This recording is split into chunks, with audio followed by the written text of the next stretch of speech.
I'd like to call this meeting of the Woonsocket City Council to order for Monday, November 2nd, 2020. Roll call, Madam Clerk. Councilman Bryan? Here. Councilman Canoia? Here. Councilman Kithis? Here. Councilwoman Sierra? Here. Councilman Susi? Here. Councilman Ward? Here. President Gendron? Here. We have been informed that if anyone is sitting at your seat and you are socially distancing from anyone else in the room, you can take your masks off. And as long as you're staying seated and you're not going within 6 feet of anyone else, if you do get up and plan to walk around the room or go to the restroom, please put your mask back on. That being said, if you could please stand for the prayer and the pledge.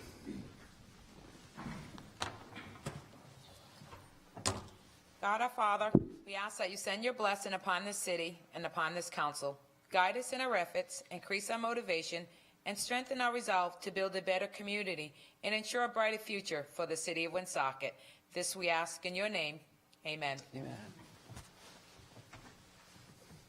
I pledge allegiance to the flag of the United States of America and to the republic for which it stands, one nation, under God, indivisible, with liberty and justice for all.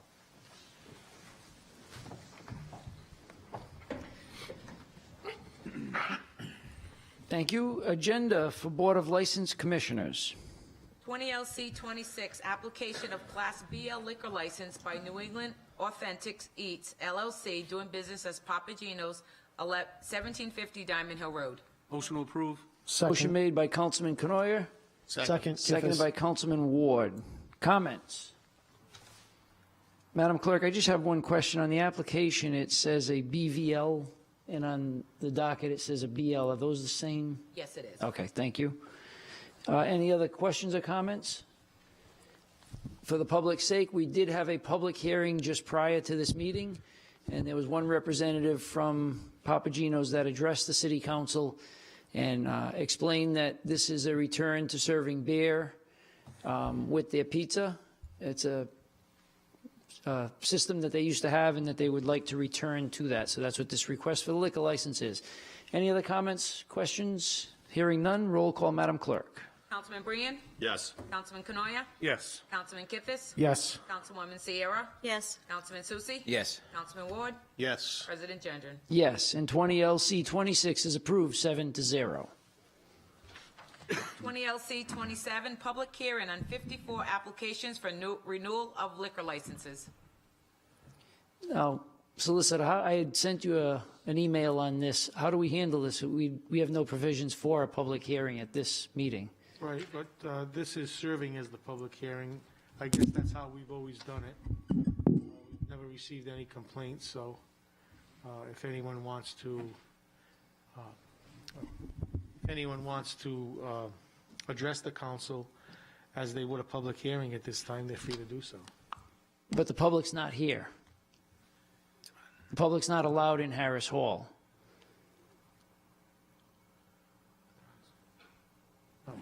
That's right.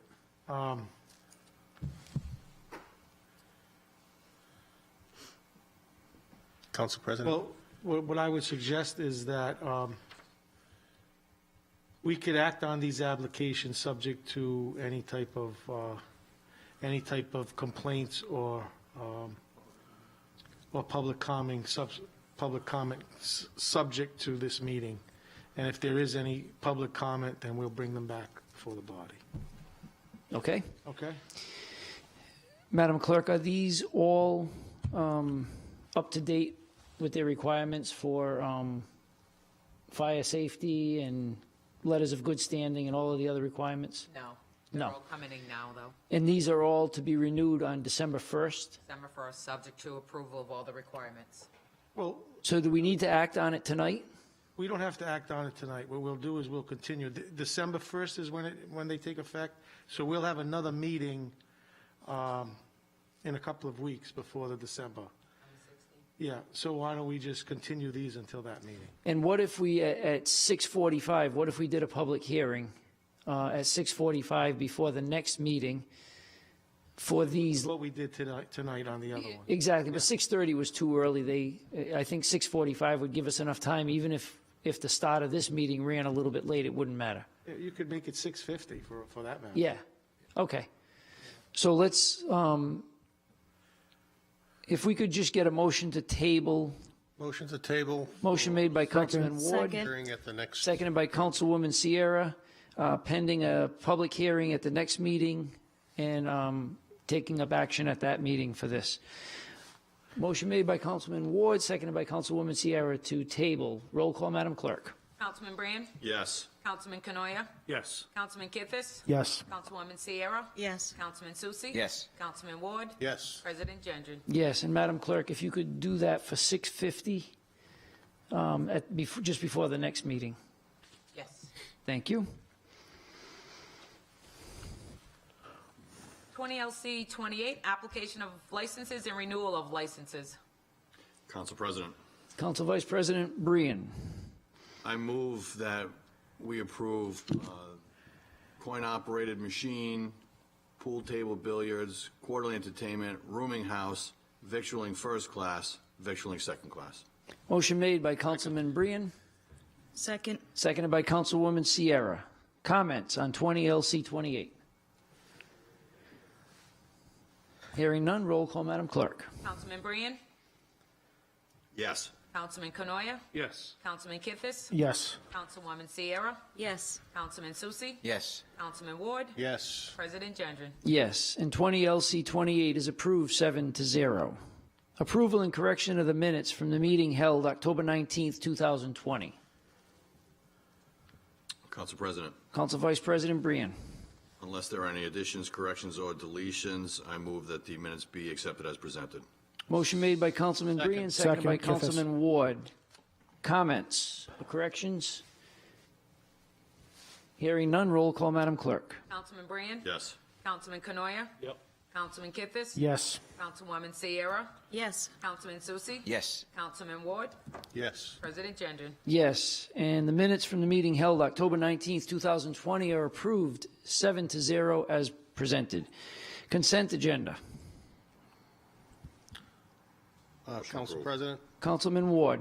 I would ask that items CO 54, 55, 56, 57, and 58 be removed from the consent agenda, and will motion to approve items 51, 52, and 53 as part of the consent agenda.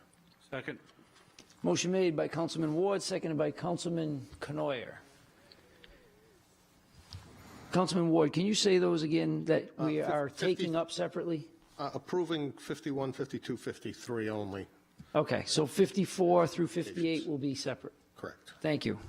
Any, on the consent agenda for 51, 52, and 53, we have a motion and a second. All those in favor, roll call, Madam Clerk.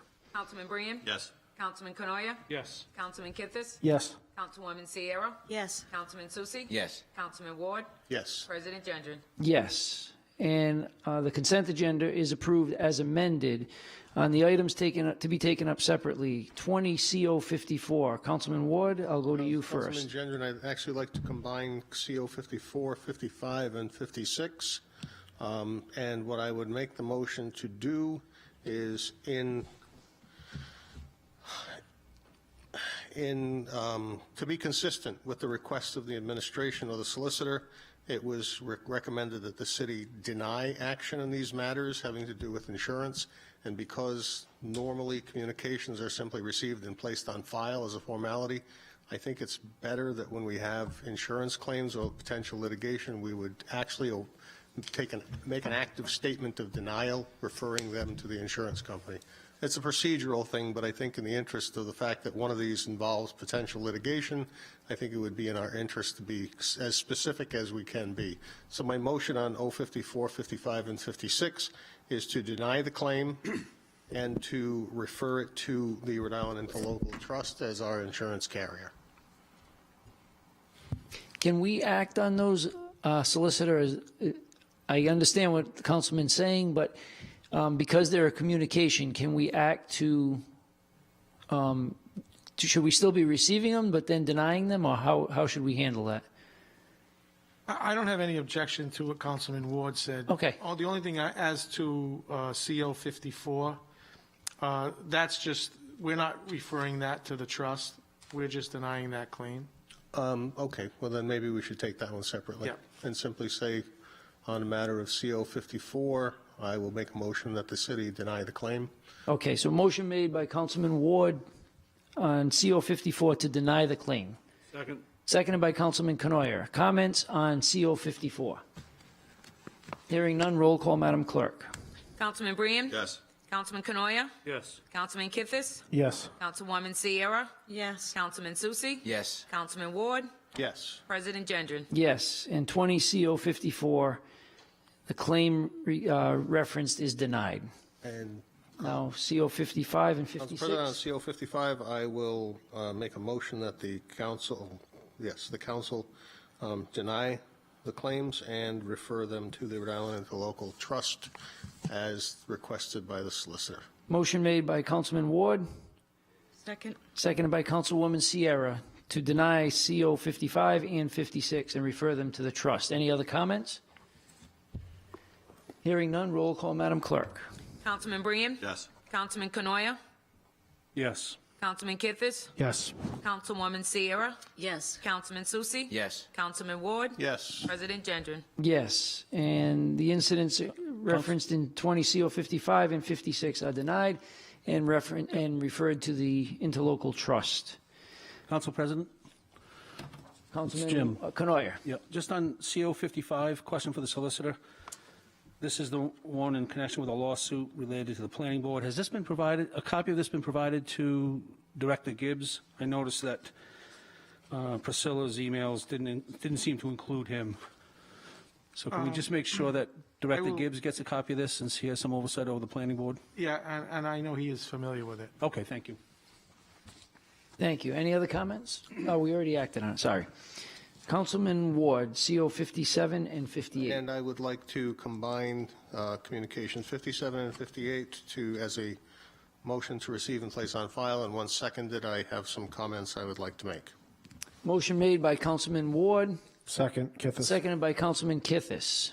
Councilman Ward, comments? Yes, first I want to thank the Racism Policies Review Advisory Board members for all of their efforts in a very tight time frame. However, I wanted to just make a couple of comments about each comment from each report, the first and the second report. In fact, they're a much broader report, and I would urge everybody to get a copy and read them. And I would hope at the end of this we may discuss having further meetings with the group. However, I noted, and there's been much public discussion that comes out of this report where there's a recommendation on page 3 for 7 wards or districts instead of having the city council all at large. I'm not going to express an opinion on this question this evening, but I will point out some information based on my research, and I'll be using the term for public purposes. I'll be using the term here tonight, black and Hispanic, only because this is a description used within the United States Census database. One, in my observations and research on the matter of districts versus at large, Woonsocket is an outlier when compared to all 6 cities in Rhode Island. 3 of our cities in the state have a combination of wards and at-large seats, and 2 of the cities have all ward or district seats, and only Woonsocket has all at-large. Secondly, among the 6 most populated communities in Rhode Island, only Woonsocket has all at-large council seats.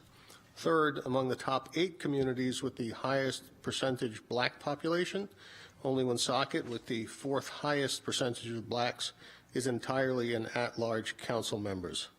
And 4, among the top 11 communities with the highest percentage of Hispanic population, only Woonsocket, with the 6th highest percentage of Hispanics, is entirely at-large members. Now, that's not to pass judgment on whether at-large is right or wrong. It is simply to point out that we are an outlier in regards to how our council is structured relative to a comparison of other communities throughout the state, and it tends to be only the smaller suburban communities that tend to have all of the seats at large. As with all questions of this magnitude regarding the consideration of charter matters, I believe they are all deserving of consideration of a charter review commission, and I agree that it is time to begin a new charter review process, the last one having taken place in 2011. the appointments having been made by Mayor Fontaine on December 30th of 2010. So I would hope this and all of the other issues addressed in this report could be up for consideration in a Charter Review Committee discussion. The second final report that was presented to the Council lists transparency as an issue on page 3. And of course, my first impression of seeing transparency was welcome to my world. Within that discussion, the board mentions that they were surprised that the city does not file an EEO documentation annually and therefore could not tell the board, that the administration could not tell the board anything about diversity within the workforce or whether or not people of color or other ethnicities occupy leadership positions. I was truly surprised to hear that the city was not filing an EEO report. And quoting from the EEOC website regarding governmental reporting, quote, the EEO4 survey, formerly known as a state and local government report, is collected in odd-numbered years from state and local governments. The U.S. Equal Employment Opportunities Commission under Public Law 88-352 of Title VII of the Civil Rights Act of 1964, as amended in 1972, requires all state and local governments to make such reports to the Equal Opportunity Commission as are specified in the regulations of the Commission. Those who must file this report include A, all states, and B, all other political jurisdictions which have 100 or more employees. Other political jurisdictions, of course, include cities and towns, as referred to as local governments in the Act. When I heard that the city did not file these reports, as an employee of the town of Lincoln, I immediately contacted the Human Resource Director for the town and asked if the town filed such a document. She told me, without hesitation, that we did, and she provided me a copy of the last 2 filings and did it within 5 minutes. The report format breaks down the classification as either male or female, and then each of those groups as to race within 6 defined racial categories. The report covers all employees as of the filing date and quantifies or groups the new hires within the previous fiscal year. I think the city administration should immediately begin compiling the data necessary to prepare these reports as required by federal law. And as with all things that we do in the city government, they should be much more available to the public, as I will be discussing in my next communication. That's all I have tonight, and thanks again to the committee, the board rather, for all of their efforts in this past several months. Thank you. Thank you, Councilman Ward. Any other comments? Council President, Councilman Canoyer. I'll echo Councilman Ward's comments with respect to thanking the committee, and I'm sure all of us up here feel the same, the work they did. What I'd like to do is request that we set up a work session for Monday to review this in more detail. There's a number of things that we can talk about at the moment. The first report doesn't have, it only has one reference to an ordinance, so most of this is about charter review, which this council, no council, can act on in the near term. That's going to require, as Councilman Ward indicated, and as the board indicated, a charter review commission that will go through the charter in the normal course, and they'll make recommendations, and then it would have to, any changes would have to be put to a referendum for the city to decide. But there are no ordinances or resolutions, the significant ones that are pointed, that they point to that support or employ racism or bias. So anyways, I would like to have, that being said, I would like to schedule a meeting, a work session for Monday so that we can go through this in more detail. I would just formally ask you to do that, Council President, when you have a chance. I think it's a great idea, Councilman, and I was hoping that we could do that. Monday would be good. It'll be under the authority of this council, the one that established the review, the Racism Policies Review Advisory Board. So I will see to it that that meeting is scheduled for Monday at 6:30. Does that work for everybody? Yes. Okay? I will, Madam Clerk, if I can work with you tomorrow, we'll get that scheduled. Absolutely. Thank you. Thank you, Councilman Canoia. Any other comments? I would just take this opportunity to also thank the review board for the whole council. I will tell you that everyone appreciates the time and effort that was put into it, and it was duly noted that there was a lot of energy expelled to get a thorough job, and it seems like you returned a good amount of information. So we will be reviewing that next Monday, so thank you for all of your efforts, for everyone who participated in that advisory board. Are there any other comments? Hearing none, we'll move on to communications and petitions. Council President? Councilman Ward. I don't. Oh, we have, We do the yeah, roll we didn't receive it. So, Madam Clerk, if we could do a roll call on receiving those two items. Councilman Brand? Yes. Councilman Canoia? Yes. Councilman Kithis? Yes. Councilwoman Sierra? Yes. Councilman Susie? Yes. Councilman Ward? Yes. President Gendron? Yes, and 20 CO 57 and 58 are received after discussion. Communications and petitions. 20 CP 14, request of Councilman Ward to address the following items. 1, my document and information request regarding a newspaper advertisement in the Valley Breeze and a copy of any FEMA reimbursement applications and FEMA responses. Thank you, Madam Clerk. This will be simple, probably won't take the full 20 minutes. It goes to the question that was just addressed in the report related to transparency and obtaining information. I've spoken about this issue over the course of the last 2 years at many council meetings, and so I will speak to it again.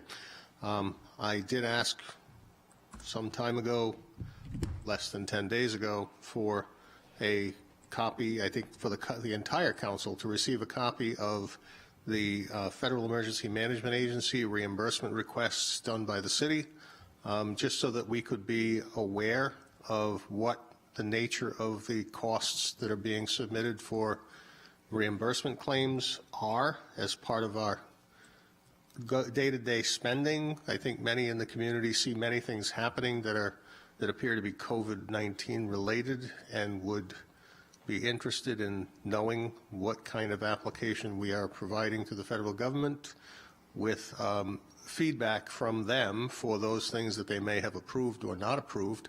But I think it's important for us to be aware of that. And whatever they do approve, ultimately we get 75 cents on a dollar back. Participating in a state training program this morning that was held related to the CARES Act funding that the state will be administering and how that will be handled. Anything not recovered from FEMA, the 25%, will be considered as reimbursable under the CARES Act. And so I think it's important that the council be aware of how this what could be a very large amount of funding is being applied for, what's being applied for, and what we can, hopefully what we can expect from the federal and the state government in terms of reimbursement. And the second item had to do with the Valley Breeze article, and it raises questions, the details of which I'm not going to go into, except to say that the amazing part of this was it was a request for one invoice, one voucher, 2 or 3 slips of paper related to one transaction.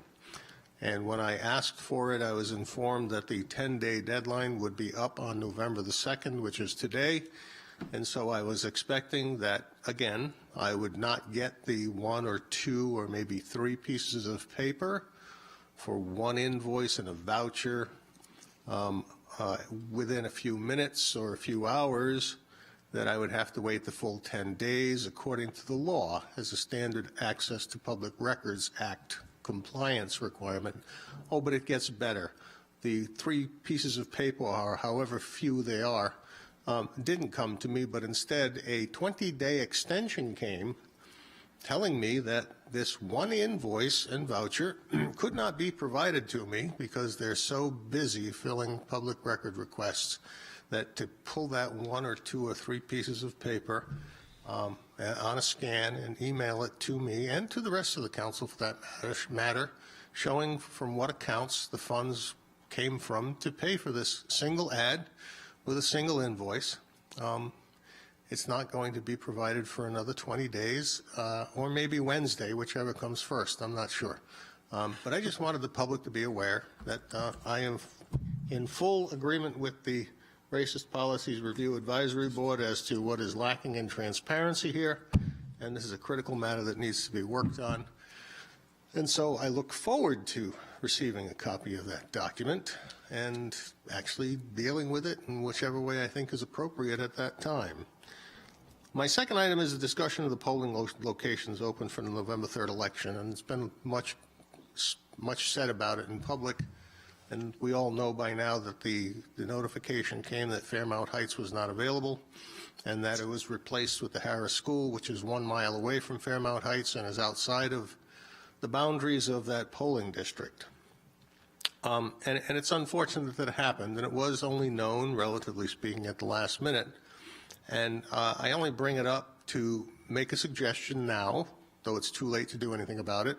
But there are other alternatives, and I don't know why, if we are using Kennedy Manor and Parkview Manor and Crapo Court for polling locations, why the Jimmy Ray Center somehow was not available, even though it's handicapped accessible and has been used in the past. I don't know what about the Housing Authority that prevented that space from being utilized. However, there is a closed fire station in Fairmount, and no matter what condition the building is in, it's a city building, and if it's simply a matter of clearing out a space, it's something that could have been considered, maybe not under the normal course of business as things are done today, but could have been considered. And I think something we may want to communicate to the Board of Canvassers for future reference is that we should look to create an inventory of all public buildings and spaces within each polling district so that we can be aware of what the alternatives are within a polling district for the next time this may come up again, and maybe even to consider finding another location in Fairmount that is not dependent upon a private owner. As a matter of fact, we should try to make every effort to make sure that none of our polling locations are dependent on a private owner in any situation, and try to find any public building we can, including the fire station on Fairmount Street, to consider using temporarily when election time rolls around and we need a polling location within the district. So it's unfortunate it happened, and I hope everybody who is living in that district has the opportunity and avails themselves of the offered transportation and or make the effort to get to Harris School and participate in our election process tomorrow. Thank you. Councilman Ward, could I borrow a few minutes of your time on that subject? I'd like to start collecting a fee if you're going to. No, you can have some time. Thank you, sir. I just wanted to take this opportunity. I didn't know the right place, but when I saw you had this on the agenda, the City Council received a letter from Mr. Narducci, and actually from Mr. Martha Tatro and Sue Vadney through Mr. Narducci. And it simply said it was asked that we read this at the City Council meeting, and it fits in with the discussion item that Councilman Ward put. So I'll read this. Dear Mr. President and honorable members of the council, this communication is to inform the council of a polling place change for the November 3rd, 2020 election. In June, the Board of Canvassers was informed by the management at Fairmount Heights that due to COVID, Fairmount Heights would not be available to use as a polling place for the 2020 election cycle. The Board of Canvassers, at a meeting on June 19th, discussed polling places and non-availability of Fairmount Heights. After discussion, the board voted 3-0 to move the voters from Fairmount Heights to Harris Elementary School, located at 60 High School Street. The board made this decision after looking at viable options within the precinct and could not come up with any viable options. On October 16th, the board sent out postcards to all registered voters by household in precinct 3904, making them aware of the change in location. The board also placed an ad in the Valley Breeze that ran on October 22nd. And there will be signs posted at Fairmount Heights directing voters to Harris Elementary School. The board has always had a stance to not change a location unless it must do so. In this case, we had to do so as Fairmount Heights was not allowing us to use their location. Thank you for and your colleagues for your time, Martha Tatro and Sue Vadney. So they asked that be read into the agenda, into the record, and I did that under Councilman Ward's discussion item. And moving on, Council President, Councilman Canoyer. I'd like to make a motion to add the following item to the agenda for discussion purposes only, pursuant to Rhode Island General Law 4246-6B, status update of the Resch Inc. project. Should I make that motion? Motion made by Councilman Canoyer. Second. Seconded by Council Vice President Brian to add an item to the agenda for discussion purposes only. Roll call, Madam Clerk. Councilman Brian? Yes. Councilman Canoyer? Yes. Councilman Kithis? No. Councilwoman Sierra? Yes. Councilman Susi? Yes. Councilman Ward? Yes. President Gendron? Yes, and the request is approved 6-1. Councilman Canoyer. Thank you. I'm not sure if there's anybody, we have limited attendance from the administration tonight, but maybe the solicitor. I'm just curious, do you know what the status is of the Resch project over on Park East Drive? Again, we had a press release back in May that said they were moving from Franklin to Woonsocket. They expected to break ground in August. It's now August, September, October. It's November now. The for sale sign is still up. My understanding, they still haven't closed on the property. So is that project moving forward? Do we have a status update? To the best of my knowledge, Councilman, I don't have any information to the contrary of what was already said previously in the press release. Breaking ground in August, then? Yeah, I don't have any information to add.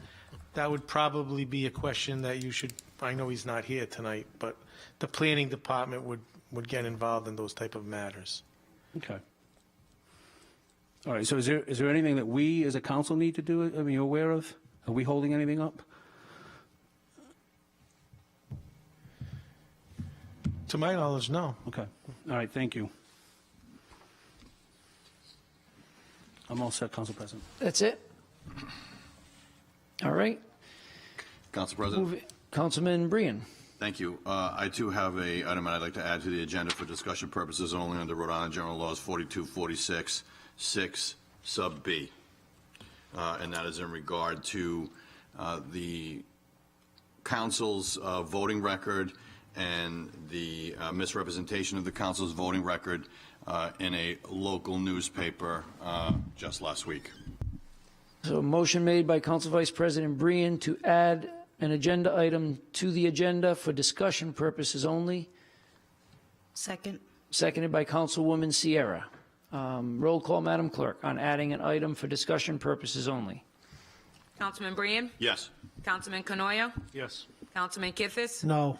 Councilwoman Sierra? Yes. Councilman Susi? Yes. Councilman Ward? Yes. President Gendron? Yes, and the request is approved 6-1. Councilman Brian. Thank you, Council President. Council President, I am bringing this issue forward this evening because I'm actually doing this on behalf of you, Council President, and of my colleagues. What we have is a complete misrepresentation of our record, our voting record, and what we've done in terms of the budget, what we've done in terms of other ordinances, what we've done in terms of other resolutions. And I think that deserves clarification. Certainly, it was directed at me, but I am one of 7 of a body that took a vote, and we approved many of these things unanimously. So I think it is a mischaracterization of the work, the good work that the City Council has done. It was an ad that appeared in last week's Valley Breeze. That ad looked like this, in case you saw it. It looked eerily similar to an ad that ran 2 years ago.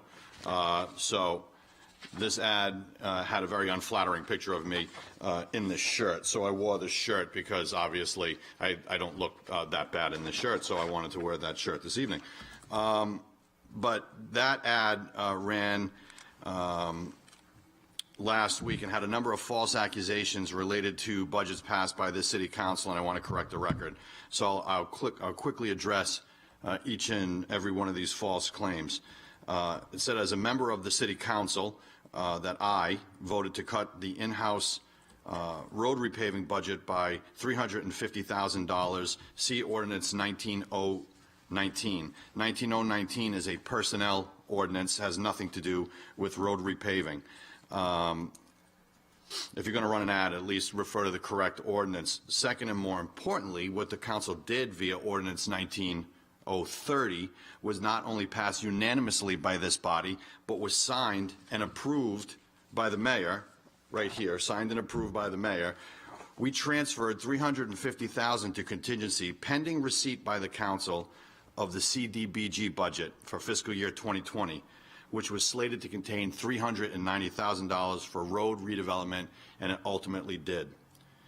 The mayor knew this and was fully supportive of the council actions, as again she herself signed and approved of this ordinance. She did not veto it, and we know she has no problem vetoing budgets over the course of my 4 years working with you, my colleagues, especially those that lower our tax levy. I suspect that is why she referenced the wrong ordinance in this ad, because she didn't want the public to know that she had concurred with the council's actions. This is the CDBG budget with the money contained therein. The next false statement is that I voted to cut repaving budget by $205,000. See Ordinance 20021. Once again, the mayor fails to tell the public the rest of this story. The council reduced the general fund budget by $205 because we increased the CDBG road repaving budget. We ended up with almost $400,000 in CDBG budget in addition to the $345 in the general fund. You can see this is the CDB budget circled in red. It's right there. So this body, myself and this body included,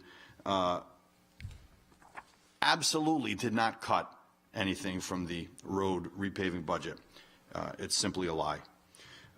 As for blight, voted to cut the blight removal budget by $190,000. See Ordinance 17033.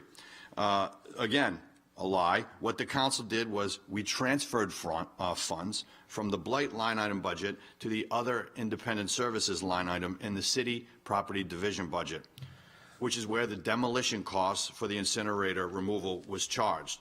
When the city demolished the incinerator, a press release was issued by the mayor saying it was the poster child for blight removal. We simply put the funds on the correct line item. When we got the budget for this particular demolition, nothing was included in the line item. It was the city council who found the funding mechanism. So we used $190,000 from the blight fund to remove the poster child for blight removal. So again, a total mischaracterization and a lie. Voted to cut the blight removal budget by $100,000. See Ordinance 19033. Once again, Ordinance 19033 has nothing to do with the blight budget. It had to do with the regional wastewater budget. If you're going to run an ad, at least run an ad containing the correct ordinance. That said, what the council did do via Ordinance 19030 was passed unanimously and was signed and approved by the mayor.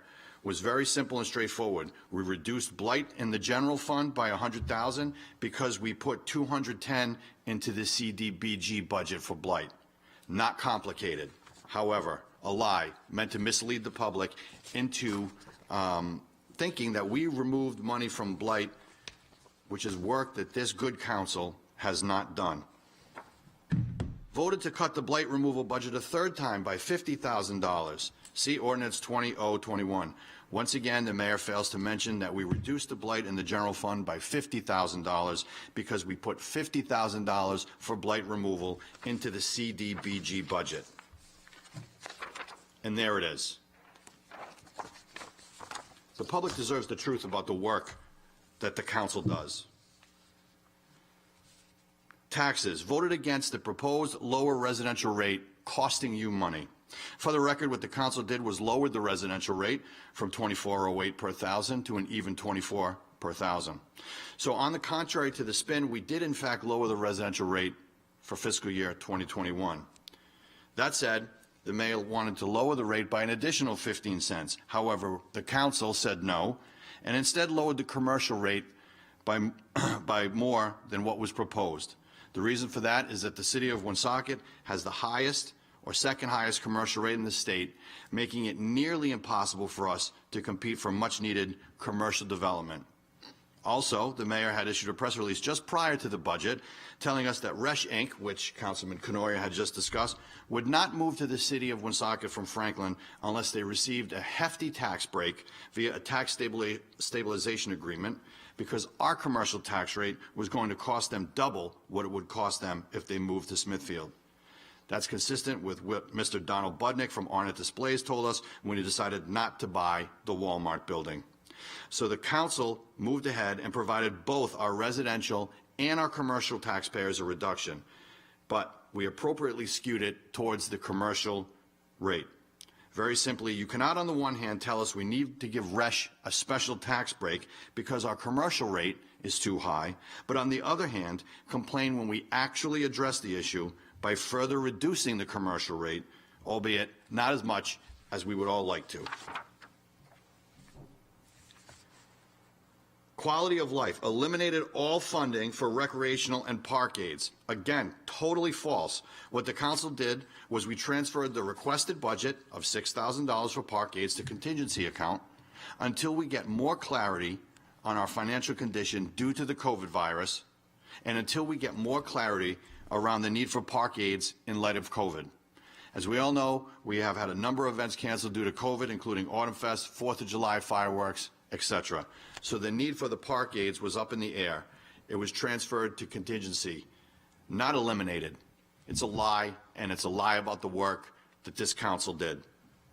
Finally, 17R129, which I believe is probably, other than the incinerator mischaracterization, is the biggest lie in all of this.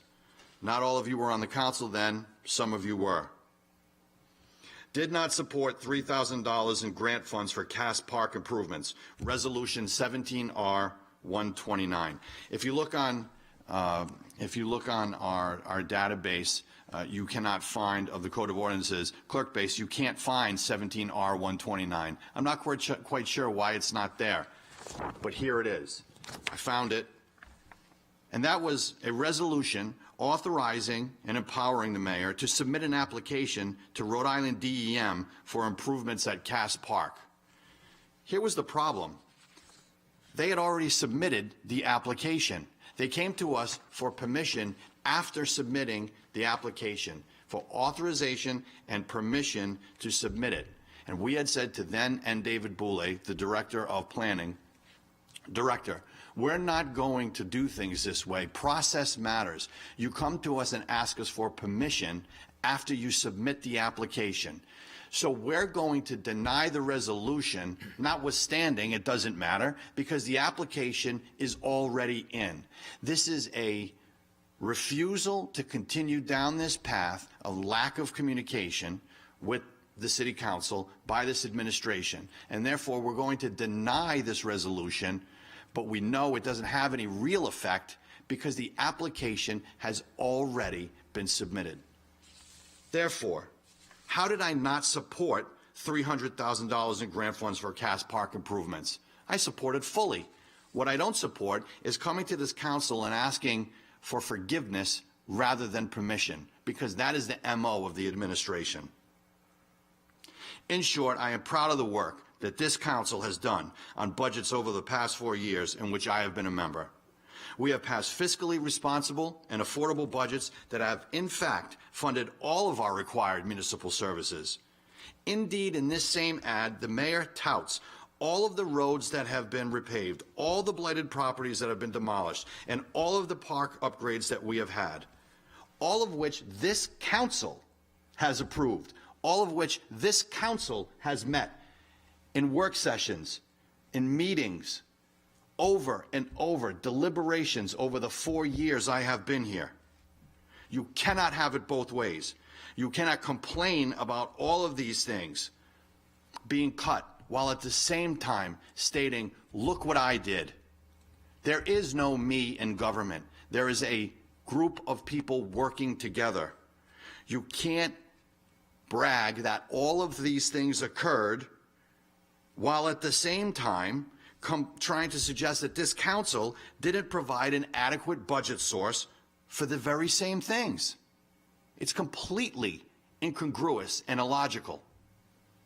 It is simply not true, and I could not let the mayor's misrepresentations and lies about my or this council's good work to go unanswered.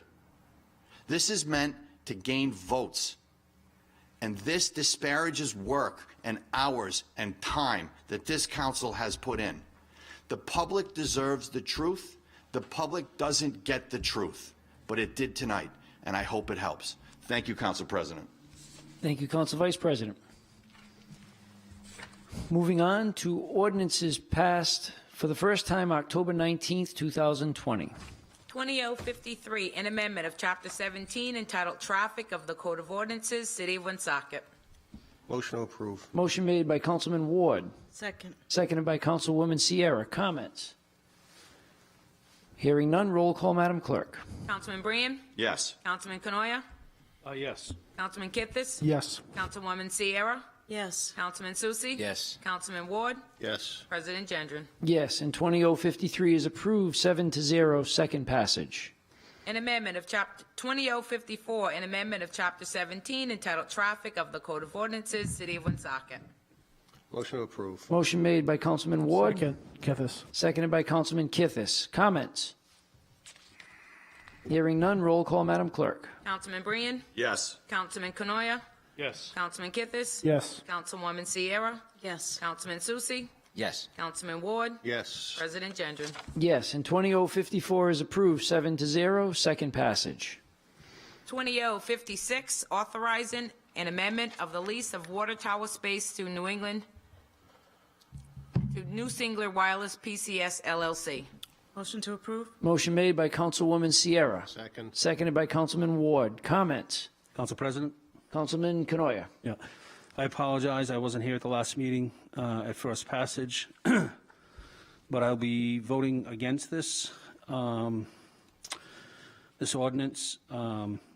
We had, this is to put some cell antennas up on the water tank, Diamond Hill, which I believe, someone correct me if I'm wrong, was just recently repainted in the last year or so at significant cost.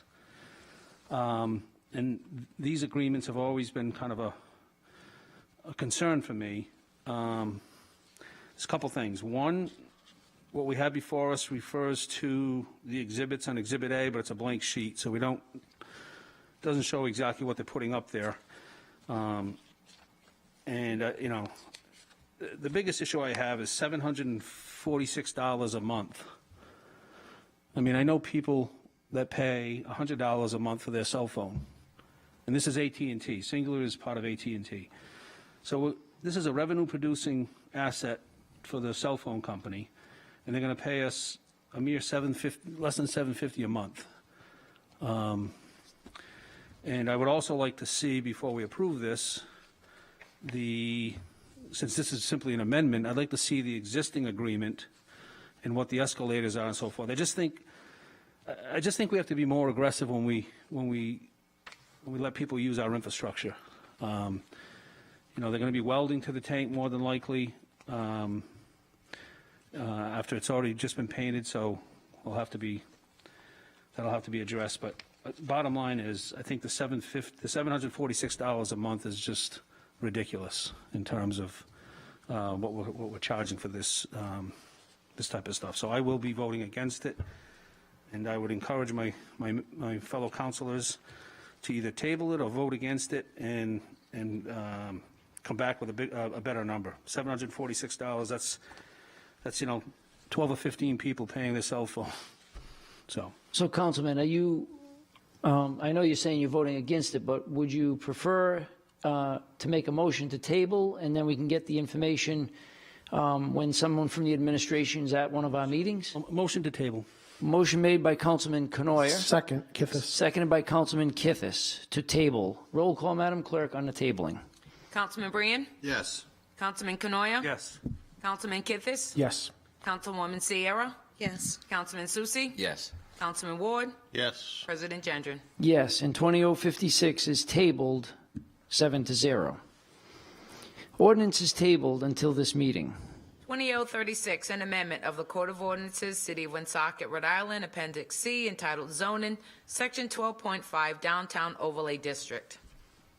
Mr. President, Councilman Susi. I'd make a motion. Motion made by Councilman Susi, Second for the purpose of discussion, Kithis. seconded by Councilman Kithis. Comments? Mr. President? Councilman Susi. Yeah, I'd like to make add an amendment if we could, based on the recommendation from the planning board. They had submitted a number of whereases to be added, that they were recommending to be added to this ordinance. Okay. You want me to read those? You can read them, and then if you can provide them to the clerk. Yeah, it's in tonight's consent agenda. It's the first item. It's the planning from the planning board. Okay. I mean, it just explains at the end. Bear with me.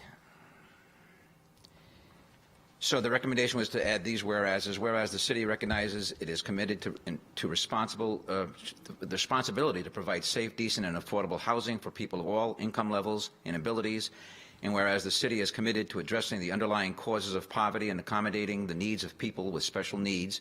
And whereas community-wide, Woonsocket hosts significantly more low-income housing than is mandated by state law, but recognizes that the supply of low-income housing does not meet demand. And whereas within the downtown overlay district, the city is attempting to improve economic conditions by attracting businesses and establishing a resident population with the means of supporting said businesses. And whereas improving local economic conditions will benefit the whole community, including low-income residents, by creating job opportunities and broadening the city's tax base. So it was their recommendation of the planning board that be added as an amendment to this ordinance. Okay, so we have a motion to amend by Councilman Susi.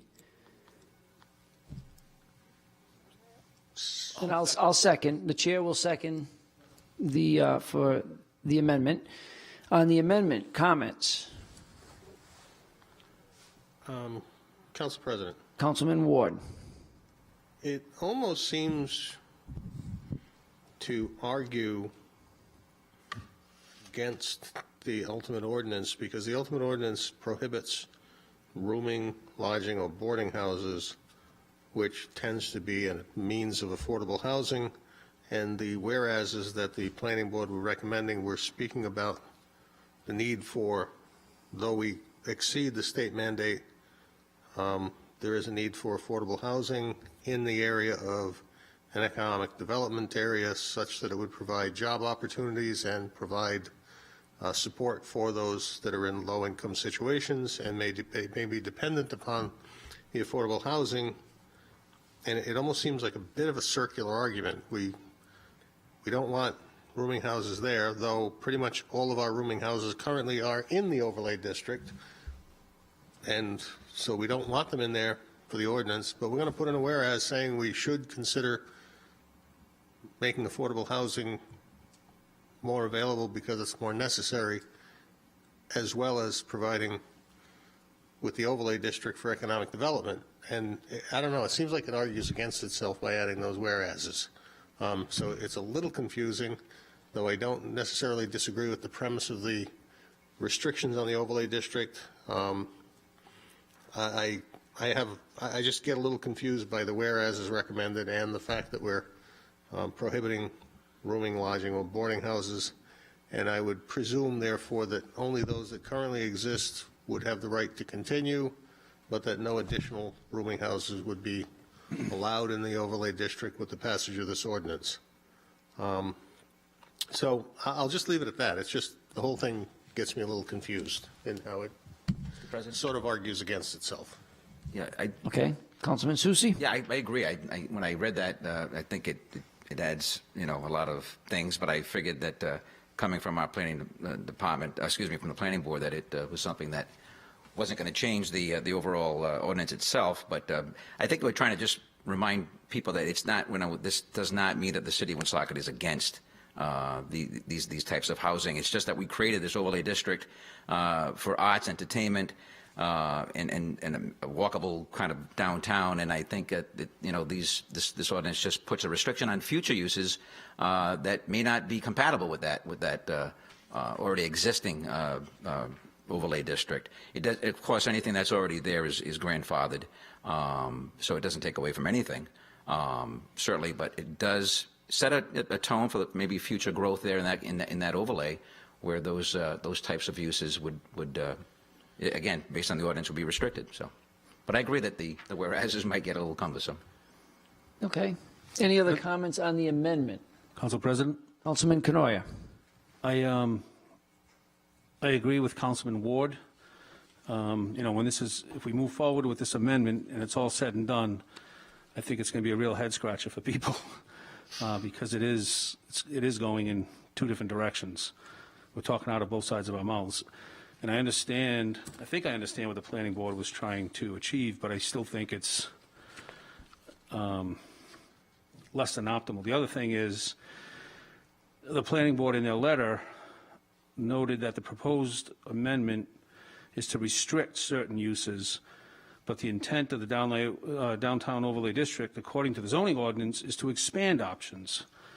So they recommended further, beyond the whereas clauses, they recommended, the planning board recommends amending the intent of the downtown overlay district as it is stated in section 12.5 of the zoning ordinance. So, one way of getting to, and I guess it's probably a question for the solicitor, are we better off amending the zoning ordinance, section 12.5, to make more clear the intent of the downtown overlay district? And I think and I don't want to speak for Councilman Susi, but I think where we're trying to go here is to make it a little more further weighted to commercial uses versus residential, which is fine, I guess. But I'm wondering if we should do it in steps, if you will. First, amend the ordinance, the zoning ordinance, to make clear what the intent is, and that some of the, the intent of the uses and so forth, and somehow come up with the right language around commercial uses with some level of residential. Once that piece is done, then you can come back and put these restrictions in, because as they said, on the one hand, and it's in the zoning ordinance explicitly, and the whereases don't really matter at the end of the day, it's what's in the zoning ordinance. The zoning ordinance explicitly says the purpose of the overlay district is to expand options, but we're coming back with this and we're restricting options. So does it make sense that you do it in sequence, or if that doesn't matter, that's fine? But. Yeah, Councilman, you bring up a good point, but I don't really think it matters.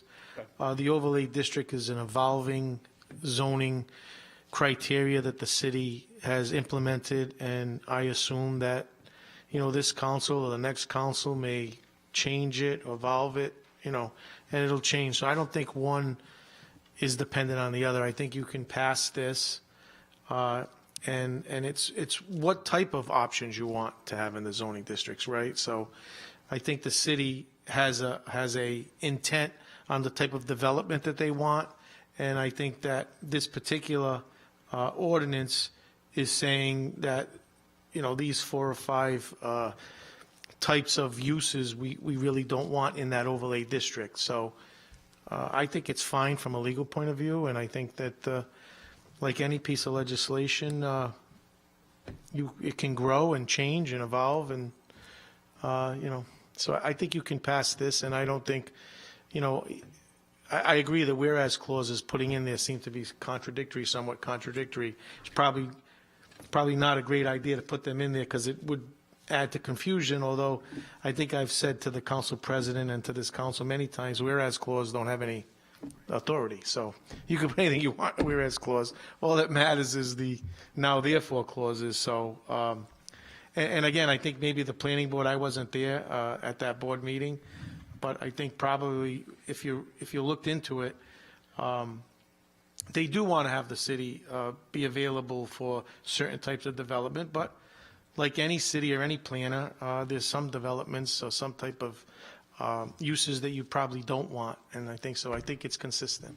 So, President, Okay. I'd make a, no, I'm sorry. Any other comments? Councilman Susi? You know, for comfortable, make things more comfortable, I would, you know, withdraw that amendment if it pleases the council. Well, if you made the motion, so you... Yeah, I would, if it makes things easier, I would remove that, so. Okay, then I will remove my second, and the amendment has been withdrawn by the sponsor. Moving back to the main motion, 20036, do we have any other comments? Council President, Councilman Canoyer? just, I do have an amendment to Section 1, Item 5. If you be on page 2 of the document. It says, residential uses are prohibited in any street level or below units, and then parenthetically it says, except live-work units. I would like to amend that by inserting after live-work units, comma, as provided in Section 12.6. Because there's a whole section in the zoning ordinance that addresses live-work units, and I don't want someone to think that this could create some confusion that live-work units are okay on the street level or below, but it's really as provided in Section 12.6. I'll make that motion. Motion made by Councilman Canoyer, Second. seconded by Councilman Brian. Comments on the amendment? Hearing none, roll call, Madam Clerk. Councilman Brand, Yes. Councilman Canoyer, Yes. Councilman Kithis, Yes. Councilwoman Sierra, Yes. Councilman Susi. Yes. Councilman Ward, Yes. President Gendron. Yes, and 20036 is amended 7-0. On the main motion as amended, Council President. comments? Councilman Ward? I'm noting in the communication from the planning board, and I'll read a portion of the paragraph on page 2, where it states that one of the things about zoning, I believe, is that it is supposed to be consistent with the comprehensive plan of the city. And this ordinance, in the evaluation by the planning board, in their communication, they state that the city, as part of its housing goal in the comprehensive plan, ensure that existing low-income and special needs residents have safe, decent, affordable places to live. Restricted housing-related uses within the downtown overlay district that benefit low-income and special needs population, and to use their words, is in tension, and I don't mean intention, but in tension with Housing Goal H4 of the Comprehensive Plan. Furthermore, the amendment would be unfavorably interpreted as an attempt to target and remove low-income, special needs, and elderly people from downtown Woonsocket because they are considered incompatible with the goals of the district. And so, basically, the planning board is telling us that this zoning amendment is incompatible with the comprehensive plan. And then they attempt to advise us that to somehow, and I'll refer back to what the solicitor said, whereas mean nothing in the impact of an ordinance, which only takes place after the words now therefore. So they're saying it's incompatible with the comprehensive plan, and they're recommending to us that we put in a few whereases, which is like sort of, I think the term used in the General Assembly some time ago that was so famous, is sort of like lipstick on a pig. It looks pretty, but it has no effect, and therefore they're telling us that if we put pretty words in the ordinance, in the whereases, that though it's not in compliance and incompatible with the comprehensive plan, it'll be okay. And so I'm even more struggling with it because of what they said before the whereases rather than the whereases themselves, because basically if you take out the whereases, they're saying it's incompatible with the comprehensive plan, and yet they're recommending we approve it. I'm confused, frankly, and I struggle to approve something within a zoning ordinance that by definition must be in compliance with the comprehensive plan when the planning board tells us that it's not in compliance. Although they don't use the word not in compliance, they use the word intention. I don't know what being intention means other than not in compliance. So I'm really having a hard time coming to grips with the fact that they're telling us we shouldn't do it because of the housing component that it's affecting or the population that it's affecting adversely or could affect adversely. And are they saying it's it's a violation of, or it's not in compliance with the comprehensive plan or not, I read it as they're saying it's not in compliance. If somebody else has a different interpretation, I'd love to hear it. Council President?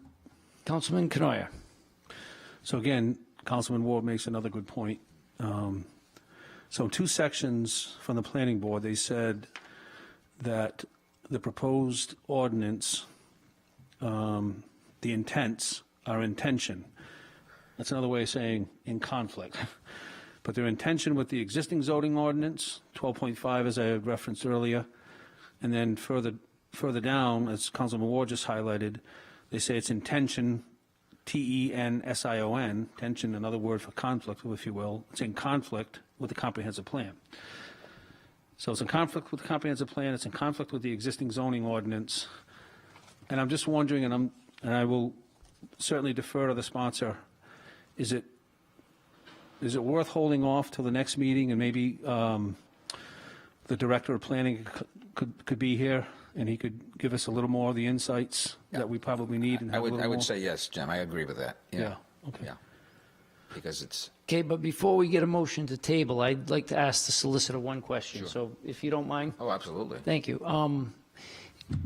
We've talked about grandfathered rights, and does that have to be stated, or is that, No, okay, no. Anytime you change a zoning ordinance, any use that's presently there is grandfathered. Okay. You don't have to say it. It's a property right. yep, I just wanted to be sure. Thank you. And That's my- all I my had. My last point would be that, again, this is trying to just create something. Again, this tension, from the planning board, I can feel that. But it's really about where we want this thing to end up, right? I mean, we have a boarding house right next door to the Stadium Theater, which I know from discussions with some of the folks there that there can be some major issues with that. And if we don't want to see a proliferation of that type of thing if we creating an arts and entertainment district.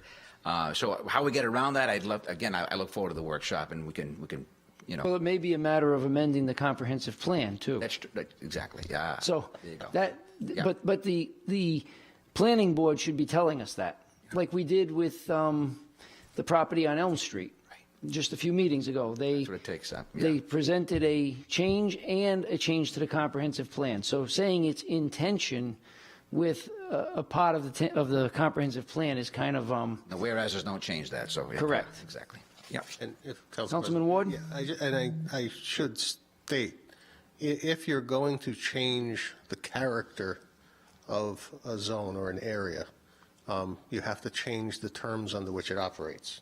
And I don't disagree with that. I just think that if we're going to do it and legislate out some uses to areas outside of a certain district for the purposes of proper or aggressive economic development, then by all means, let's do that. But I think it starts with the comprehensive plan.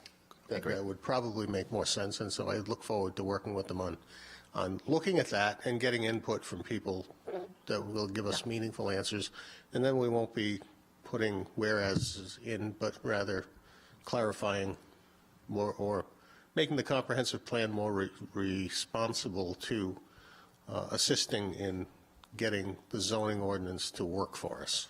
Thank you. very good. Any other comments? Motion to table? Yeah, there you go. Who made the motion? Jim. Councilman Canoia, motion to table by Councilman Canoia, seconded by Councilman Susi. Roll call, Madam Clerk, on the tabling. Councilman Brean? Yes. Councilman Canoia? Yes. Councilman Kithis? Yes. Councilwoman Sierra? Yes. Councilman Susi? Yes. Councilman Ward? Yes. President Gendron? Yes, and 20036 is tabled to the next meeting for discussion with the Acting Director of Planning. New ordinances. 20057, providing municipal parking for certain properties on Church Street. Motion to approve? Motion made by Councilman Second, Canoia, Kithis. seconded by Councilman Kithis. Comments? Council President? Councilman Canoia. So this is just a redraft of the similar ordinance that we had before us back in October.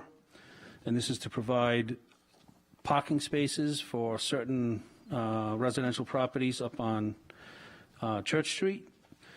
And if you recall, we had some discussion and folks had some concerns about certain conditions. So Director D'Agostino, we originally had 15 parking spaces. He wanted to go to 10, so in this version, I compromised and put in 12. The other thing is, I made a change, is I increased the fee from $25, I know we talked about $25, I put $35 in, and the reason I went, and I'm happy to support a change if that's the majority wants, but the reason I went from 25 to 35 is because you'll note in these various conditions, the city needs to put and install a signage for each spot. So just the cost of the sign, the post and all that, so I just increased the price by an extra $10. It still won't probably cover the cost of that activity. And then also the solicitor provided a hold harmless agreement that he got from the insurance company in item 15. But other than that, I think if you all had a chance to review it, I think I captured everybody's concerns about, where the sticker goes.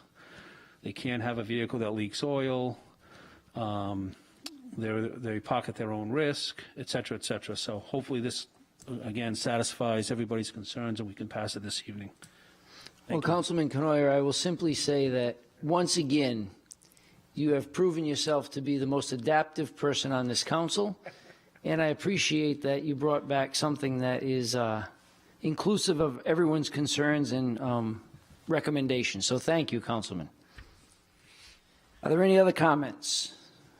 Hearing none, roll call, Madam Clerk. Councilman Brand? Yes. Councilman Canoyer? Yes. Councilman Kithis? Yes. Councilwoman Sierra? Yes. Councilman Susi? Yes. Councilman Ward? Yes. President Gendron? Yes, and 20036 is approved, 7-0 first, 20057 is approved, 7-0 first passage. New resolutions. 20R101, authorizing the cancellation of taxes. Motion to approve. Motion made by Councilman Ward, Second. seconded by Councilman Canoyer. Council President? Comments? Yes, Councilman Ward. This resolution is for the abatement of taxes in the total amount of $5,479.62 for a variety of accounts, but principally tangible taxes on one business that's out of business. Thank you. Thank you. I did have a question for the Director of Finance. But since she's not here, Solicitor, can you speak to, I'm just noticing that many of these are for a business, but the business is listed as 12 Borden Boulevard, which is, I believe, exclusively residential. And it goes back many years.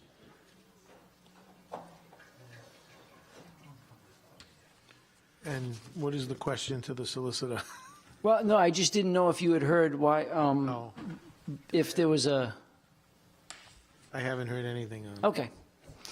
I don't think it affects the abatement. I was just curious as how a business could run in a residential area for so long, but that's okay. I Maybe it's one of those grandfather situations. put your mask back on. Are there any other comments? Hearing none, roll call, Madam Clerk. Councilman Brand? Yes. Councilman Canoyer? Yes. Councilman Kithis? Yes. Councilwoman Sierra? Yes. Councilman Susi? Yes. Councilman Ward? Yes. President Gendron? Yes, and 20R101 is approved, 7-0. Motion to adjourn, Kithis. Motion made by Councilman Kithis, and that is unfortunate because Councilman Ward, I had a special one for tonight. well, we'll give you a second motion, Councilman Ward. Discussion. On the eve of this election day, with so many people having already voted and others voting by mail, I hope that the 2020 election that will be held tomorrow, the voters will be having clear vision and focus in doing so. I'll second the motion to adjourn. Roll call, Madam Clerk. Councilman Brand? Yes. Councilman Canoyer? Yes. Councilman Kithis? Yes. Councilwoman Sierra? Yes. Councilman Susi? Yes. Councilman Ward? Yes. President Gendron? Yes, and this meeting is adjourned, 7-0 at 8:14.